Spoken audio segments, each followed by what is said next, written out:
Hi friends, top 10 mutual fund சீரீஸில் மூணாவதாக பார்க்குறது வந்து நிப்பான் India small cap fund direct growth 32.59% 3 years annualised return கொடுத்துருக்காங்க.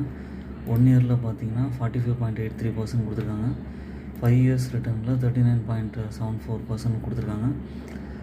இதுவும் மினிமம் எஸ்ஐபி அமௌண்ட் வந்து 100 rupees, ரேட்டிங் 5 ஸ்டார் ரேட்டிங் இருக்குது. ஃபண்ட் சைஸ் வந்து 60,000 கோடி இருக்குது. மந்த்லி எஸ்ஐபி அமௌண்ட்டும் பண்ணுங்கள், இல்லை மோடில் பண்ணிங்கன்னா நல்ல ரிட்டர்ன் கிடைக்கும். இது வந்து பார்த்திங்கன்னா டாப் ஹோல்டிங்ஸ் பார்த்திங்கன்னா HDFC bank, tube investment, Kirloskar brothers, Voltamp transformers, Apar industry, Tejas network, BHEL, multi commodity exchange, இந்த மாதிரி நிறையா இருக்குது. இது வந்து லாங் டேர்மில் நல்ல ரிட்டர்ன் கொடுத்துருக்கு. பாஸ்ட்டில் ஃப்யூச்சர்லேயும் கொடுக்கும். ஓன் அனாலிசிஸ் பண்ணிவிட்டு வாங்குங்க. என்னோடய சேனல் எல்லாத்தையும் சப்ஸ்கிரைப் பண்ணுங்கள். என்னோடய வீடியோஸ் எல்லாத்தையும்